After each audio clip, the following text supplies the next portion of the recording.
Hey guys, it's Julie, a designer at the Quilted Cow, and today's tutorial is on the helpful heifer just in case.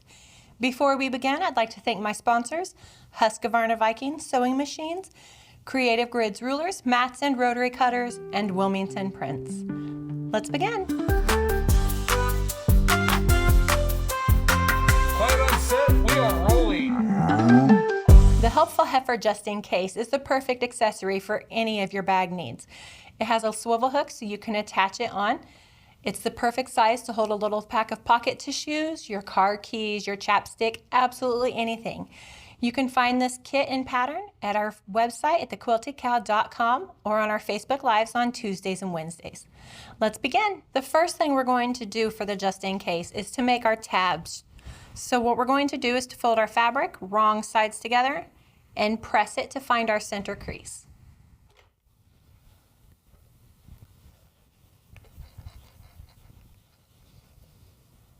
Once we have the center crease established, we're going to open it back up and fold our long raw edges right to the center.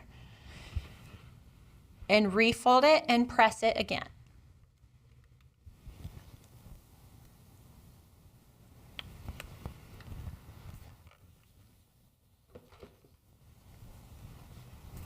Now that we have our tab ready, we're going to step to our machine and sew down both long sides, just giving it a nice finishing touch.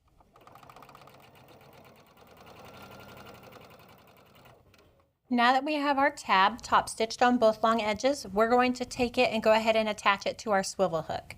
So you just simply slide it through the hole and gather both of your raw ends, and then we're just going to step back to our machine and put a little basting stitch in just to hold this together. Now that we have our tab and our swivel hook assembled, we're going to set this aside and start working on the flap. For the flap, we're going to need our two squares, and what we're going to do is place them right sides together, and we're going to curve two of the edges. The easiest way to do this is to get a friction pin or an erasable marking tool, and we're just going to take a spare spool of thread, place it right in the corner, and just trace the bottom of our thread. You can do this with anything that has a curved bottom. You could use a bobbin.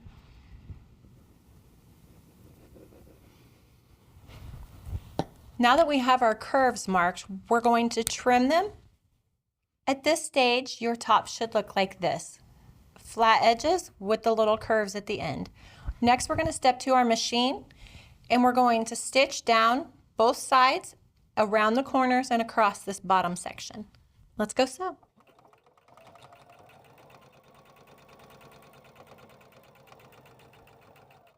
Now that you have your top or your flap assembled, we're going to turn it so it's right sides out. Now you can clip along the curve to make it easier, makes it lay nice and smooth. Once it's turned right side out, we're going to give it a nice good press.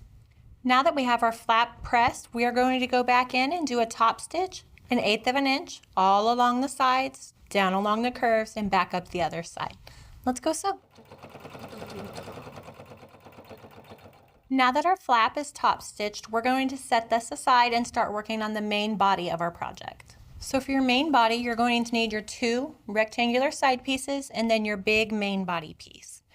So what we're going to do is to place these right sides together, lining up against one end. Pin or clip these to hold them in place, and then we're going to stitch down the sides, stopping 1/4 inch before you hit this middle section where these two cross. Let's go sew.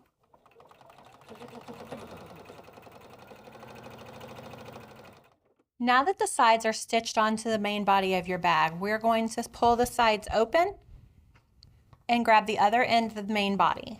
And we're just going to line up our corners just like this. And then we're going to go sew each edge.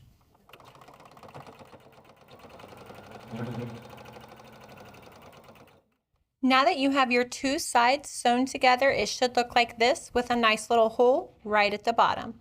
We're going to pinch it so that our front and our back of our bag are pointed out towards the edge. That's just to keep them out of our seam allowance. And then we're going to stitch right across this little bottom edge.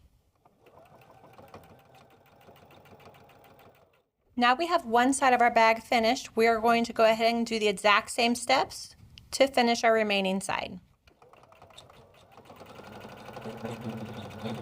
Now that we have the outside of our bag completely assembled, we are going to turn it so it's right sides out. Now we can just set this aside and do our lining. For the lining, it will look the exact same way, except for we're going to leave a turn opening on one of our sides. I try to always do that on my first side so that if I forget, I have a couple spares. Let's sew.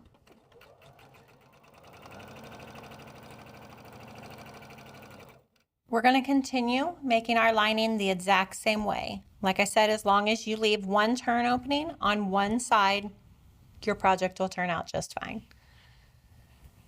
Let's continue doing the exact same steps to form our lining.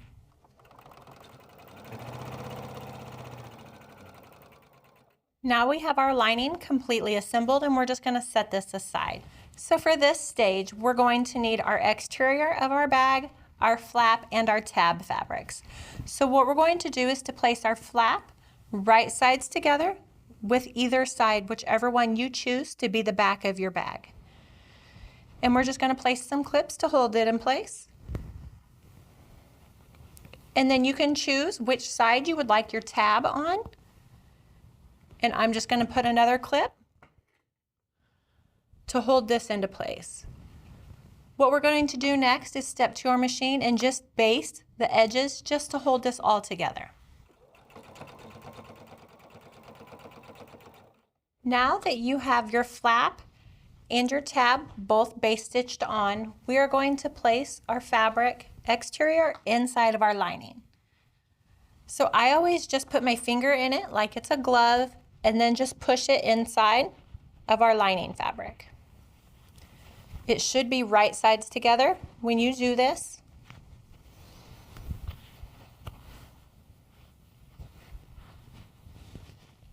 And then you'll want to take your tab and your flap and push them inside.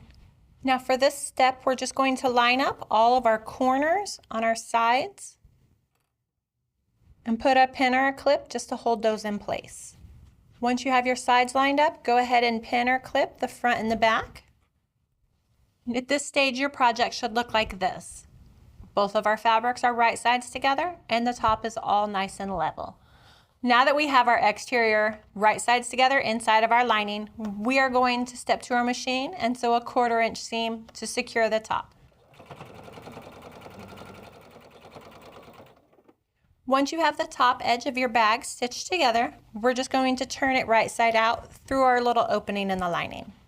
Now that you have everything right side out, this is always the step where I like to seal my turn opening closed.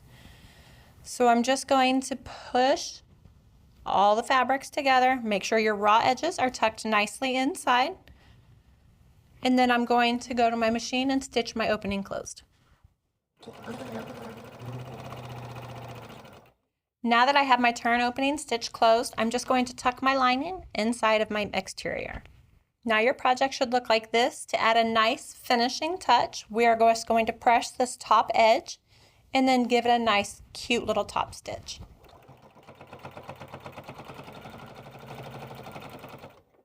So the final step is just to install our finger snap. So you want to find the center of the top of your fabric, and we're going to measure in about a 1/2 inch.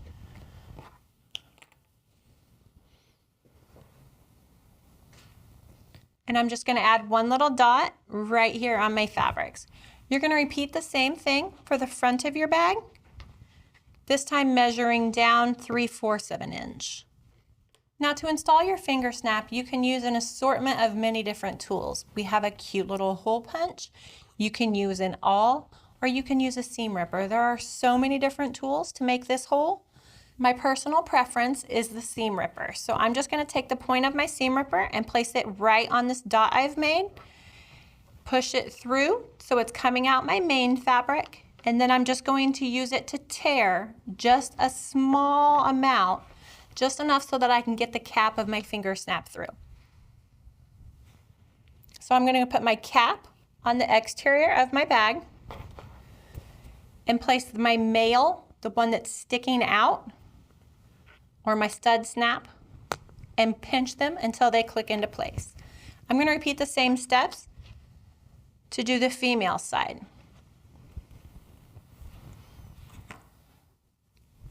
This time I'm going to put my cap on the inside, the lining, and poke it up through the main. And then I'm going to take my female side, the one that goes in, my socket side, and I'm just going to pinch it right onto the cap.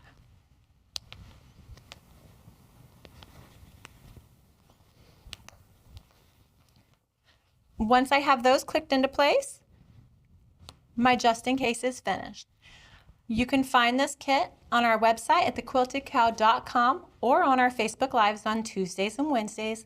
Please like and subscribe for more tutorials. And thanks for watching. Okay, you wicked cool quilters, good job. You made it to the end. We would like to thank our sponsors, Husqvarna Viking Sewing Machines, Creative Grids, rulers, rotary cutters, and mats, and Wilmington Prints for the beautiful fabrics. Thanks for watching.